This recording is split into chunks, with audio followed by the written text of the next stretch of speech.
Hello students, welcome back to this YouTube channel, The Quest Maths for All by Toor Sir. This is Dr. RPS Toor. ਤੁਹਾਡੇ ਸਾਰੇ students ਦਾ ਮੈਨੂੰ ਬਹੁਤ ਹੀ warm response ਮਿਲ ਰਿਹਾ ਹੈ 100% ਮੈਂ ਆਪਣਾ ਦੇ ਰਿਹਾ ਤੁਹਾਨੂੰ ਕਰਵਾਉਣ ਦੇ ਲਈ। ਤੁਸੀਂ ਵੀ ਜ਼ਿਆਦਾ ਤੋਂ ਜ਼ਿਆਦਾ ਸਟੂਡੈਂਟਸ ਨੂੰ ਇਹ ਚੈਨਲ ਨੂੰ ਪ੍ਰਮੋਟ ਕਰੋ, ਉਹਨਾਂ ਕੋਲੋਂ ਇਸ ਚੈਨਲ ਨੂੰ ਸਬਸਕ੍ਰਾਈਬ ਕਰਾਓ, ਸ਼ੇਅਰ ਕਰੋ, ਕਮੈਂਟਸ ਕਰੋ ਆਪਣੇ ਤੁਹਾਡੇ ਅਗਰ ਕੋਈ ਪ੍ਰੋਬਲਮਸ ਤੁਹਾਨੂੰ ਆ ਰਹੀਆਂ ਨੇ। Okay, we are going to start with next topic. Okay students, let's start with the first topic of the chapter applications of derivatives। और ਇਹਦੇ ਵਿੱਚ ਤੁਸੀਂ ਜੋ ਡੈਰੀਵੇਟਿਵ ਦੇ ਚੈਪਟਰ ਦੇ ਵਿੱਚ ਸਿੱਖਿਆ ਹੋ ਬਸ ਉਹੀ ਨੌਲੇਜ ਇਹਦੇ ਵਿੱਚ ਯੂਜ਼ ਹੋਣੀ ਹੈ, ਲੇਕਿਨ ਕੁਝ ਐਪਲੀਕੇਸ਼ਨਸ ਨੇ, ਯਾਨੀ ਕਿ ਜੋ ਪ੍ਰੈਕਟੀਕਲ ਲਾਈਫ ਦੇ ਵਿੱਚ ਆਪਾਂ ਕੁਐਸਚਨਸ ਕਰਦੇ ਹਾਂ ਉਹਦੇ ਵਿੱਚ ਰੇਟ ਆਫ ਚੇਂਜ ਜਾਂ ਡੈਰੀਵੇਟਿਵ, ਕਿਉਂਕਿ ਅਕਸਰ ਬੱਚਿਆਂ ਦਾ ਇਹੀ ਕੁਐਸਚਨ ਹੁੰਦਾ ਹੈ ਕਿ ਸਰ ਇਹ ਡੈਰੀਵੇਟਿਵ ਜਾਂ ਜੋ ਅੱਗੇ ਆਪਾਂ ਕਰਾਂਗੇ ਇੰਟੀਗ੍ਰੇਸ਼ਨ, मतलब ये दो पैट क्वेश्चन ही होंगे ने बच्चों के कि सर डेरीवेटिव कितने यूज़ होंगे, इंटीग्रेशन कितने यूज़ होंगे, तो वो एप्लीकेशंस के थ्रू हुण तुहानूं दस्सिया जा रहा है। और फस्ट टॉपिक है ही यही the rate of change of quantities, कि क्वांटिटीज़ किस रेट ऑफ चेंज के नाल अपनी वैल्यूज़ नूं चेंज कर दियां ने। ओके, और जिवें कि ऑलरेडी आपां पिछले चैप्टर विच कर चुके हैं, if y is a function of x, here x जो है वो इंडिपेंडेंट वेरिएबल है, ठीक है, और y जो है दैट डिपेंडेंट वेरिएबल है and it's value depends on the value of x, ठीक है। वैल्यू ऑफ y जो है वो x के अकॉर्डिंगली चेंज होती है, डिपेंड करती है x के ऊपर। और जो आप डिफरेंशिएशन की गल करिए तो dy बाय dx एवें लिखते हैं आप, या इनू एवें लिखते हैं f डैश x जो कि आप पहले कर चुके हैं, या y1 या y डैश पिछले चैप्टर देखा जो। तो यदा मतलब की होंदा है dy by dx, this means that rate of change of dependent variable या dependent quantity, rate of change of y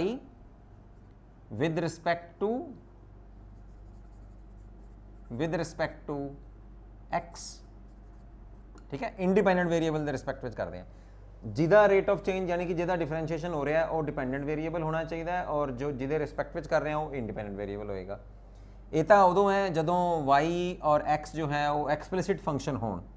फिर पैरामीट्रिक फॉर्म में भी देखा सीगा कि अगर x और y डायरैक्टली रिलेटेड नहीं है but they are related to some other variable t, x is a function of t, y is a function of t, right, then rate of change of y with respect to x is given by, ये भी तुसी देख चुके हो जदों आपां parametric differentiation किया सीगा, dy by dt यानी कि rate of change of y with respect to t divided by rate of change of x with respect to t, ठीक। तो पैरामीट्रिक के फॉर्म मतलब अगर ये दोनों डायरैक्टली रिलेटेड ना होण तां की होएगा।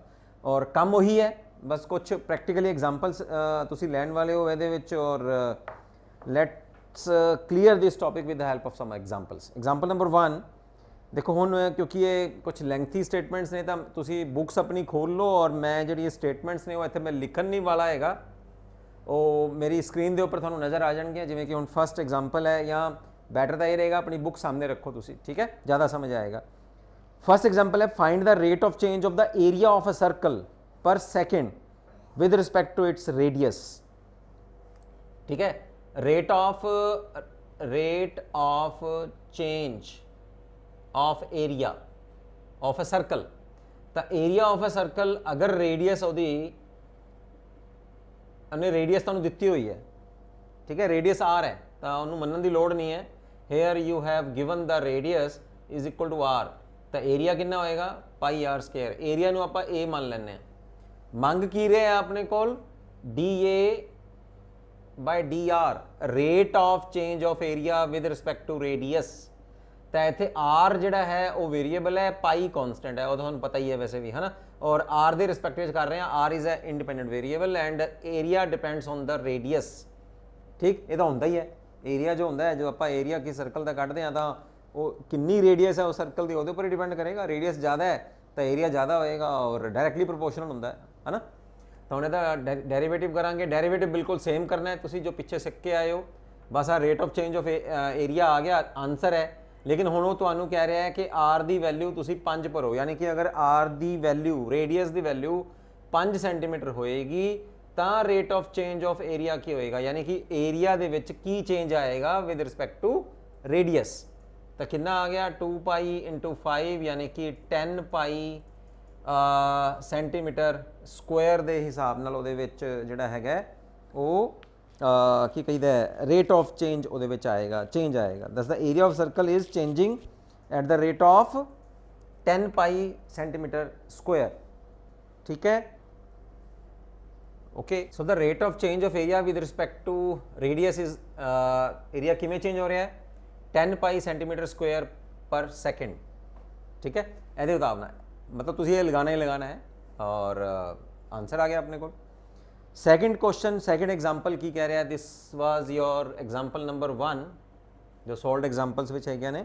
सैकेंड एग्जाम्पल देखते हैं। सैकेंड एग्जाम्पल मैं रीड कर रहा, तुहानूं मेरी स्क्रीन के उपर भी नज़र आ रही होनी है तो बुक भी तुसीं मतलब मैं होप करदा कि तुसीं बुक विच भी देख रहे हो। The volume of a cube is increasing at a rate of 9 cubic centimetre पर सैकेंड। ठीक है, रेट जो है आपां वो सैकेंड के हिसाब नाल ही कड्डांगे तां तुसीं इहनूं सेंटीमीटर स्क्वेयर्स या क्यूबिक स्क्वेयर पर सैकेंड के हिसाब नाल लैनी है तुसीं। ठीक है, how fast is the surface area increasing when the length of an edge is 10 centimetre. ठीक है, तो तुसीं आ तुहानूं क्यूब देता उन्हें और क्यूब का जिहड़ा हैगा एक एज आपां मान लैंदे आ, क्यूब का तुहानूं पता ही है सारी साइड्स बराबर होणगियां, तो अगर एक एक्स सेंटीमीटर है तो फिर इहदा वॉल्यूम की हुंदा है क्यूब का वी फॉर वॉल्यूम, इहनूं आपां वॉल्यूम मान लैंदे आ। तुसीं ये कह सकते हो वी डिनोट्स द वॉल्यूम, तो कितना होएगा एक्स क्यूब और एरिया जो है वो आप ए मान लें। सरफेस एरिया कह रहा है तो सरफेस एरिया एस ले लें। सरफेस एरिया कितना होता है 6x स्क्वायर। ठीक है, ये अपनी छोटी क्लासेस वाले फार्मूले ने जो तुम यूज़ कर रहे हो। ठीक, और x की है, x is a length and it is a function of t, ये भी आप मान लें let x is a function of t। ठीक, हुण तुहानूं गिवन की है, गिवन है the rate of change of volume with respect to time। ठीक, that is given to you as the volume of a cube is increasing at a rate of 9 cubic centimeters per second। ਤਾਂ ਇਹ ਤੁਹਾਨੂੰ 9 cubic centimetre bye पर second इस हिसाब नाल दे रहे हैं, 9 cubic centimeters पर सेकेंड के हिसाब नाल ये तुहानूं गिवन है कि वॉल्यूम इस तरह चेंज हो रहा है। तो कहते हैं how fast is the surface area increasing when the length of an edge is 10 centimetre. तो हुण आपां आ चीज़ पता करनी है d S by D t ये कितना होएगा वैन एक्स इज 10 सेंटीमीटर। आ चीज़ आप पता करके दसनी है। तो सब तो पहले जो चीज़ अपन दी हुई है वो हिसाब नाल आपां ले लें। तो rate of change of volume ये कढ़ लें d v by D t कितना आएगा x is a function of t. तो सब तो पहला एक्स क्यूब का करांगे 3x स्क्वायर, फिर x का करांगे विद रिस्पैक्ट टू t, तो dx बाय dt आ गया dv बाय dt मैं कढ़ लिया ये हिसाब नाल जो अपन वॉल्यूम दिता होया है। वॉल्यूम x के हिसाब नाल मान लिया कि उसकी लेंथ जी है एक एज की जी लेंथ है वो x है, तो क्यूब वॉल्यूम आ हो गया और सरफेस एरिया आ हो गया। ठीक है, that is given to you as 9। तो dx बाय dt की वैल्यू कितनी आ गई, फिर डिवाइड कर दो इनू तो 3/x स्क्वायर। ठीक है, the rate of change of edge with respect to time आ थोड़े को आ गया, इनू कट के रख लें। हुण इत्थे आ जाओ D S by D T. तो D S by D T का आप कढ़ना है rate of change of surface area with respect to time T. ठीक है, तो हुण इहदा डेरिवेटिव कर दो कितना आ जाएगा 12x। ठीक है, और x का करांगे तो कितना आएगा D x by D T. Right, 12x उवें दा उवें D x by D T की वैल्यू भरो 3/x स्क्वायर। ठीक है, कितना कैलकुलेट होके आ जाएगा 36 और x स्क्वायर कैंसिल होंगे, x बचेगा एक। ठीक है, so this is your centimetre square per second आ गया। हुण ये अपना आंसर आ गया, लेकिन वो कहता है कि तुसी rate of change of area कदों कढ़ना है जो x की वैल्यू 10 सेंटीमीटर होवेगी। तो when x is equal to 10 centimetre the rate of change of surface area with respect to time is 36/10, that is 3.6 centimetre square per second ਦੇ ਹਿਸਾਬ ਨਾਲ ਉਹਦਾ ਸਰਫੇਸ ਏਰੀਆ ਜੋ ਹੈ ਉਹ ਚੇਂਜ ਹੋ ਰਿਹਾ ਹੈ। Rate of change of surface area with respect to time is 3.6 centimetre square per second. ਸਮਝ ਆ ਗਿਆ ਹੋਣਾ, ਵੋਲਿਊਮ ਦਿੱਤਾ ਸੀਗਾ, ਸਰਫੇਸ ਏਰੀਆ ਦਾ ਰੇਟ ਆਫ ਚੇਂਜ ਕੱਢ ਲਿਆ ਆਪਾਂ। ਐਗਜ਼ਾਮਪਲ ਨੰਬਰ 3 ਦੇ ਵਿੱਚ ਕਹਿ ਰਿਹਾ ਇੱਕ stone is dropped into a quiet lake and waves move in a circles at a speed of 4 centimetre per second. ਕੀ ਕਹਿ ਰਿਹਾ, ਇੱਕ ਫਿਗਰ ਰਾਹੀਂ ਮੈਂ ਇੱਕ ਰਫ ਜਿਹਾ ਫਿਗਰ ਬਣਾਉਣਾ ਤੁਹਾਡੇ ਵਾਸਤੇ। ਦੇਖੋ ਉਹਨੇ ਇੱਕ ਲੇਕ ਦੇ ਵਿੱਚ ਜਿਹੜੀ ਹੈਗੀ ਹੈ ਇੱਕ ਸਟੋਨ ਡ੍ਰੌਪ ਕੀਤਾ ਔਰ ਉਹਦੇ ਵਿੱਚੋਂ ਜਿਹੜੀਆਂ ਵੇਵਸ ਨਿਕਲ ਰਹੀਆਂ ਨੇ ਉਹ ਕਹਿ ਰਿਹਾ ਹੈ ਐਸ 4 ਸੈਂਟੀਮੀਟਰ ਪਰ ਸੈਕਿੰਡ ਦੇ ਹਿਸਾਬ ਨਾਲ ਇਨਕਰੀਜ਼ ਕਰ ਰਹੀਆਂ ਨੇ। ਯਾਨੀ ਕਿ ਦੇਖੋ ਪਹਿਲੇ ਜਿਹੜੀ ਆਰ ਆ ਸੀ, ਠੀਕ ਹੈ, ਫਿਰ ਰੇਡੀਅਸ ਜਿਹੜੀ ਹੈਗੀ ਹੈ ਸਰਕਲ ਹੀ ਬਣ ਰਹੇ ਨਾ, ਵੇਵਸ ਜਿਹੜੀਆਂ ਹੁੰਦੀਆਂ ਨੇ ਉਹ ਸਰਕਲ ਹੀ ਤਾਂ ਹੁੰਦੀਆਂ ਨੇ, ਹੈ ਨਾ। ਆ ਫਿਰ ਆ ਸਰਕਲ ਬਣ ਗਿਆ, ਠੀਕ ਹੈ, ਫਿਰ ਆ ਸਰਕਲ ਬਣ ਗਿਆ ਵੇਵਸ ਦਾ, ਫਿਰ ਆ ਇਹਦਾ ਮਤਲਬ ਕੌਣ ਚੇਂਜ ਕਰ ਰਿਹਾ ਹੈ, ਰੇਡੀਅਸ ਚੇਂਜ ਹੋ ਰਹੀ ਹੈ, ਠੀਕ ਹੈ। ਪਹਿਲੇ ਮੰਨ ਲਓ R1 ਸੀ, ਫਿਰ R2, ਠੀਕ ਹੈ, ਫਿਰ R3, ਫਿਰ R4, ਆ ਰੇਡੀਅਸ ਇਨਕਰੀਜ਼ ਹੋ ਰਹੀ ਹੈ, ਠੀਕ ਹੈ। ਤਾਂ ਰੇਡੀਅਸ ਅਗਰ ਮੰਨ ਲਓ ਇੱਕ ਸਰਕਲ ਦੀ ਜਿਹੜੀ ਹੈਗੀ ਹੈ ਉਹ ਅਗਰ R ਹੈ ਤਾਂ ਤੁਹਾਨੂੰ ਕੀ ਗਿਵਨ ਹੈ ਫਿਰ ਇਹਦੇ ਵਿੱਚ। ਐਗਜ਼ਾਮਪਲ 3 ਮੈਂ ਇੱਥੇ ਕਰਨ ਲੱਗਿਆ। ਐਗਜ਼ਾਮਪਲ 3 ਦੇ ਵਿੱਚ ਲੈਟ R ਬੀ ਦਾ ਰੇਡੀਅਸ, ਠੀਕ ਹੈ, ਆਫ ਦਾ ਸਰਕਲ। ਤਾਂ what you have given that dr by dt is equal to 4 centimetre per second. ਅੱਛਾ ਮੈਂ ਆ ਕੀ ਮੰਨ ਰਿਹਾ, t ਕੀ ਹੈ ਇਹਦੇ ਵਿੱਚ, t is time। ਮੈਨੂੰ ਕਿਵੇਂ ਪਤਾ ਲੱਗ ਰਿਹਾ ਕਿ ਇਹ dr by dt ਦਿੱਤਾ ਹੈ। ਦੁਬਾਰਾ ਪੜ੍ਹਦੇ ਹਾਂ ਨਾ, ਧਿਆਨ ਦਿਓ ਫਸਟ ਲਾਈਨ ਦੇ ਉੱਪਰ। A stone is dropped into a quiet lake and waves moves in a circle in circles at a speed of 4 centimeter per second। 4 centimetre per second. और चेंज कौन हो रहा है, आही देखो सर्कल्स अलग अलग बन रहे हैं, मतलब रेडियस अलग अलग होएगी ताई सर्कल अलग अलग बननगे ना। ऐसा मतलब रेडियस विच चेंज आ रहा है, रेडियस विच चेंज आ रहा है पर सेकंड। सेकंड मतलब टाइम के हिसाब नाल। ऐसा मतलब मैनू की दिता है उन्हें, rate of change of radius with respect to time is 4 centimetre per second. की कह रहे हैं, waves moves in a circles at speed of 4 centimetre per second. ऐसा मतलब रेडियस चेंज हो रही है। आ गल समझा गई तुहानू। हुण एरिया कितना होंदा है, सर्कल का एरिया कितना होंदा है, कोई भी एरिया अगर आप देखिए पाई आर स्केयर होंदा है, हुणे दस्सिया तुहानू मैं। लेकिन हुण इत्थे जिहड़ा है आर तुहानू उहने की देता, that is a function of time, ठीक है, डायरैक्टली रिलेटेड नहीं है। ए आर नाल रिलेटेड है और आर की किहदे नाल रिलेटेड है, टाइम नाल। पैरामीट्रिक फंक्शंस हो गए, क्यों, क्योंकि रेडियस भी वेरी कर रही है इस करके। तो रेडियस किदे ते डिपेंड कर रही है, पर सैकेंड के हिसाब नाल, यानी कि टाइम ते डिपेंड कर रही है। जिवें जिवें टाइम वध रहा है, जिवें जिवें टाइम चेंज हो रहा है, वेव्स भी चेंज हो रही ने अलग अलग। पहले मान लो जो आप स्टॉप वॉच शुरू करते हैं, जो पत्थर मारिया तो 1 सैकेंड होया तो आ वेव आ गई, 2 सैकेंड होया तो आ वेव आ गई, तीजे सैकेंड ते आ गई, चौथे, यानी कि टाइम ते डिपेंड कर रही है सर्कल की रेडियस किवें किवें चेंज हो रही ने। गल समझ आ रही होनी है। ਇਹਦਾ मतलब रेडियस जी है दैट डिपेंड्स ऑन टाइम। तो ਇਹਦਾ मतलब हुण ए और आर डायरैक्टली रिलेटेड नहीं है, ए आर ते डिपेंड करता है, ए मतलब एरिया डेफिनेटली वो तो है ही। जिवें जिवें रेडियस चेंज होएगी उवें उवें एरिया भी वध जाएगा। रेडियस घट है तो एरिया घट है, रेडियस वध जाएगी तो एरिया। ਇਹਦਾ मतलब एरिया आर ते डिपेंड कर रहा है और आर टी ते डिपेंड कर रहा है इस क्वेश्चन दे विच। तो हुण आपां जदों डेरिवेटिव करांगे, rate of change of area with respect to time is 2 pi r. ये तो हो गया इहदा डेरिवेटिव। हुण आर दा भी करांगे तो की आ जाएगा d r by D t. और ये आपां नूं कितना दिता होया है, ये दिता है उन्हें 2 पाई आर इंटू 4। तो टोटल कितना आ गया 8 पाई आर। बोलो गल समझ आई। तो 8 पाई आर आ गया। हुण इहदे विच अगर तुसी अपना आधा आंसर तो आ गया, लेकिन अगे की कह रहे हैं, अगे पढ़ते हैं।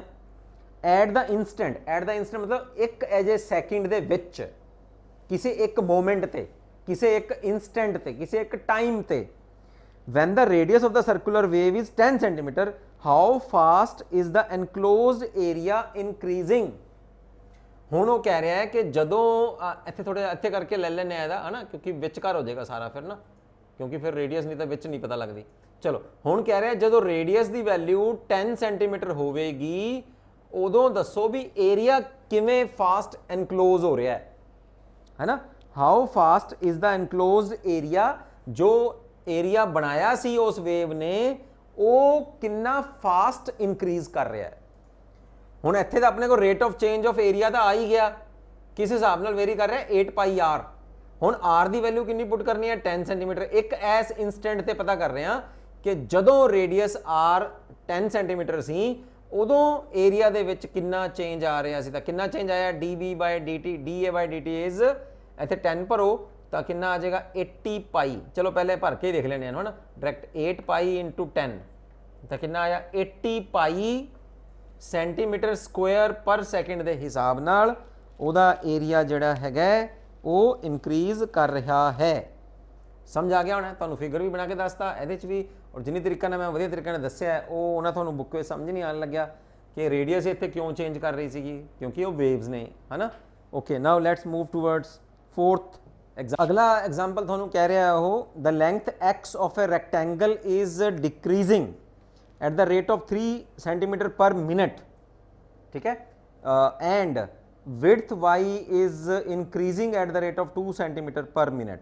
ਇਹਦਾ ਕੀ मतलब निकलिया, थानू वो लेंथ दे रहा है, एक रैक्टेंगल है, ठीक है, ਉਹਦੀ ਵਿੱਚ लेंथ ਜਿਹੜੀ हैगी है वो x सेंटीमीटर उन्हें दी है और विड्थ ਜਿਹੜੀ है वो y सेंटीमीटर दी है, लेकिन ਇਹਦੇ ਵਿੱਚੋਂ ਕਹਿ ਕੀ ਰਿਹਾ अकॉर्डिंग टू गिवन की है अपने कोल कि ਜਿਹੜੀ लेंथ है पर मिनट के हिसाब ਨਾਲ दे रही है। ਇਹਦਾ मतलब की निकलिया कि x ਜਿਹੜਾ है वो फंक्शन ऑफ टाइम है and y is also another function of time, ठीक है, यानी कि x और y डायरेक्टली रिलेटेड नहीं है, they are related to time variable, ठीक है, दे आर पैरामीट्रिक इक्वेशंस। और d x by D t कितना दिता है अपन ये डिक्रीज कर रही है, लेंथ डिक्रीज कर रही है, ब्रैथ जी है वो यानी कि लेंथ जी है हुण ये अंदर नूं जा रही है एवें हो रही है, ठीक है, और फिर ये एवें हो जाएगी, लेकिन विड्थ जी है वो वध रही है,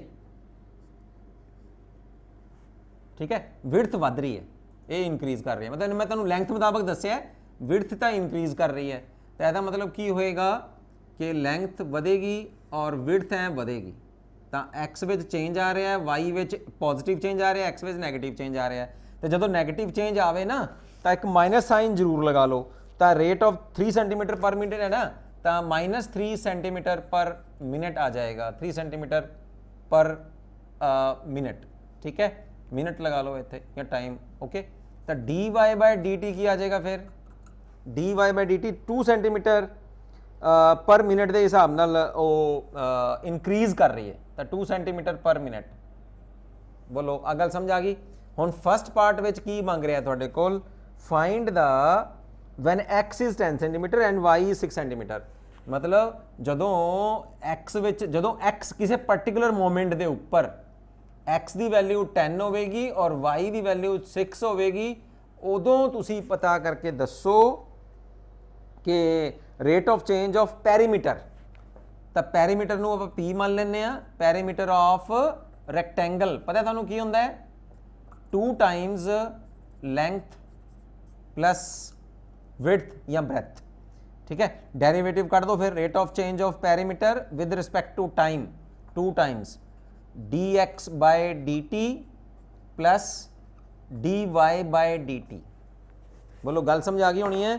हुण इहदे विच तुसीं वैल्यू भर दो, d x by D T की वैल्यू कितनी है -3 और d y by D T की वैल्यू +2 आ गया -1 और -1 नूं 2 नाल मल्टीप्लाई करांगे तो -2 rate of change of perimeter centimetre per minute के हिसाब नाल उहदा पैरीमीटर जिहड़ा है हुण माइनस आया ना अगे, इहदा मतलब पैरीमीटर की कर रहा है डिक्रीज कर रहा है, -2 सेंटीमीटर पर मिनट के हिसाब नाल डिक्रीज कर रहा है उहदा। हुण आ जाओ एरिया, सैकेंड पार्ट कह रहा है area of the rectangle. Area की हुंदा है रैक्टेंगल दा, area of rectangle is length into breadth just right. हुण फिर एरिया का रेट ऑफ चेंज कर लो D x by D T, तो की करोगे पहले आप चेन रूल लगावांगे, x ਨੂੰ ਐਂ ਰੱਖਦੇ ਆ dy/dt, ठीक है, y ਨੂੰ ਐ ਰੱਖਾਂਗੇ ਤਾਂ dx/dt। ਹੁਣ ਇਹਨਾਂ ਦੀ ਵੈਲਿਊ ਭਰ ਦੋ, x ਉਵੇਂ ਦਾ ਉਵੇਂ, dy/dt ਦੀ ਵੈਲਿਊ ਕੀ ਸੀਗਾ 2 ਸੈਂਟੀਮੀਟਰ ਪਰ ਮਿੰਟ, ਔਰ ਇਹ ਉਵੇਂ ਦਾ ਉਵੇਂ, dy/dt ਕਿੰਨਾ ਹੈ dx/dt, ਇਹ ਹੈ -3, ਤਾਂ ਆਪਣੇ ਕੋਲ ਆ ਗਿਆ 2x - 3y ਆ ਗਿਆ। ਇਹ ਆਪਣਾ rate of change of area with respect to time ਆ ਗਿਆ ਕਿ ਏਰੀਆ ਇਸ ਹਿਸਾਬ ਨਾਲ ਚੇਂਜ ਹੋ ਰਿਹਾ ਹੈ, ਲੇਕਿਨ ਅਜੇ ਆਨਸਰ ਨਹੀਂ ਆਇਆ। ਉਹ ਕਹਿੰਦਾ ਤੁਸੀਂ ਹੁਣ ਇਹਦੇ ਵਿੱਚ ਪਰਟੀਕੂਲਰ ਵੈਲਿਊ ਭਰੋ, ਮਤਲਬ ਇੱਥੇ ਤੁਸੀਂ x ਔਰ y ਦੀ ਜੋ ਮਰਜ਼ੀ ਵੈਲਿਊ ਭਰੋ ਨਾ ਤਾਂ ਅਲੱਗ-ਅਲੱਗ ਰੇਟ ਆਫ ਚੇਂਜ ਆਂਦਾ ਜਾਏਗਾ, ਲੇਕਿਨ ਉਹ ਤੁਹਾਨੂੰ ਕਹਿ ਰਿਹਾ ਕਿ ਜਦੋਂ x ਦੀ ਵੈਲਿਊ ਇੰਨੀ ਹੈ y ਦੀ ਇੰਨੀ ਹੈ ਤਾਂ ਦੱਸੋ ਫਿਰ ਕਿੰਨਾ ਹੈ। ਤਾਂ ਫਿਰ ਹੁਣ ਭਰ ਦੋ ਫਿਰ da/dt। ਹੁਣ da/dt ਕਿਹੜੇ ਦੋ ਵੇਰੀਏਬਲਸ ਤੇ ਡਿਪੈਂਡ ਕਰ ਰਿਹਾ x ਔਰ y ਦੇ ਉੱਪਰ, ਠੀਕ ਹੈ, ਔਰ x ਔਰ y ਕਿਹਦੇ ਤੇ ਡਿਪੈਂਡ ਕਰਦੇ ਨੇ ਟਾਈਮ ਦੇ ਉੱਪਰ। ਤਾਂ x ਦੀ ਵੈਲਿਊ ਕਿੰਨੀ ਹੈ 10 ਔਰ y ਦੀ ਵੈਲਿਊ ਕਿੰਨੀ ਹੈ 6 ਸੈਂਟੀਮੀਟਰ। ਚਲੋ ਇੱਥੇ ਭਰ ਦੋ ਹੁਣ 2 × 10 - 3 × 6, ठीक है, 20 - 80, this is equal to 2 centimetre squares per minute के हिसाब नाल एरिया जिहड़ा है वो वध रहा है, क्योंकि विड्थ वध रही सी ना, चाहे लेंथ घट रही है, विड्थ तो वध ही रही है तो एरिया तो वधेगा ही वधेगा, तो एरिया प्लस आ रहा है, पैरामीटर घट आ रहा है। बोलो गल समझ आ गई। So this was your example number 4th। Now let's move towards example 5th। Example 5th ਵਿੱਚ ਤੁਹਾਨੂੰ ਕਹਿ ਰਿਹਾ ਉਹ ਸਟੇਟਮੈਂਟ ਦੇਖੋ ਧਿਆਨ ਨਾਲ, ਔਰ ਤੁਹਾਨੂੰ ਮੇਰੀ ਸਕਰੀਨ ਦੇ ਉੱਪਰ ਵੀ ਨਜ਼ਰ ਆ ਰਹੀ ਹੋਣੀ ਹੈ। The total cost cx in rupees associated with the production of x units of an item is given by, मतलब x units of item बेचे गए और टोटल कोस्ट ਜਿਹੜੀ ਹੈਗੀ ਹੈ ਉਹ ਜੋ ਉਹਨਾਂ ਦੀ ਪ੍ਰੋਡਕਸ਼ਨ ਹੋਈ ਹੈ ਉਹਦੇ ਤੋਂ ਰਿਲੇਟਡ ਜਿਹੜੀ ਕੋਸਟ ਆਈ ਉਹ ਆਈ ਆਪਣੇ ਕੋਲ 0.005x cube minus 0.02x square plus 30x plus 5000, ठीक है। Find the marginal cost when 3 units are produced whereby, वो कहता है कि यदि भी मार्जिनल कोस्ट पता करो, यानी कि rate of change of cost with respect two units produced, ये आप पता करनी है। और जदों x कितना होवे when x is 3, whereby marginal cost we mean the instantaneous rate of change of total cost with respect to at any level of output, यानी कि जो units produce हो रहे ने ਉਹਦੇ ਹਿਸਾਬ ਨਾਲ marginal cost ਤੁਹਾਡੀ ਕਿੰਨੀ ਬਣੀ ਉਹ ਤੁਸੀਂ ਕੱਢ ਕੇ ਦਿਖਾਣੀ ਹੈ। ਤਾਂ ਸਿੰਪਲ ਹੈ, ਕੀ ਕਰਨਾ ਹੈ ਡੈਰੀਵੇਟਿਵ ਕਰ ਦੇਣਾ ਹੈ और x ਦੀ ਜਗ੍ਹਾ ਤੇ ਫਿਰ 3 ਭਰ ਦੇਣਾ ਹੈ। ਤਾਂ ਕੀ ਆਏਗਾ ਫਿਰ dc/dx ए 0.005 × 3 × x स्क्वायर माइनस 0.02 × 2 × x, ठीक है, 2x आ जाएगा ना ਇਹਦਾ ਐਸ ਵਾਲੇ ਦਾ, और ਇਹਦਾ आ जाएगा 3x स्क्वायर, और ਇਹਦਾ डेरिवेटिव करांगे तो 30। Now when x is 3 3 put करो, x स्क्वायर करो, ਉਹਦਾ x ਨਾਲ मल्टीप्लाई करो, और टोटल आंसर जो बनेगा ਤੁਹਾਡੇ ਕੋਲ ਉਹ आ जाएगा 30.015। तो रिक्वायर्ड मार्जिनल कोस्ट कितनी बनी 30.5, राउंड फिगर इधर ले आओ तो 30.02 बनेगी, 30 रुपीज़ 2 पैसा, ठीक है। Now example number 6th example कह रहा है the total revenue in rupees received from the sale of x units of a product given by, आ भी बिल्कुल सेम ही है, इत्थे तुहानू rx दिता होया है उन्हें 3x square plus 6x plus 5, ਇਹਦੇ ਵਰਗਾ ਹੀ क्वेश्चन है। Total revenue in rupees received, revenue का मतलब होता है कि कितनी सेल क्रिएट हुई है, ठीक है, कितना कमाई हुई है। The total revenue in rupees received from the sale of x units of products, x unit मतलब 10 यूनिट 20 यूनिट 1000 यूनिट, तो वो जनरल लिया हुआ उन्हें, x unit of products is given by आ रेवेन्यू हो गया ਉਹਦਾ। Find the marginal revenue when x is 5, मार्जिनल वैल्यू का मतलब है dr/dx की वैल्यू पता करनी है वैन यूनिट्स किन्ने विके 5 यूनिट्स विके 5 यूनिट्स, ठीक है।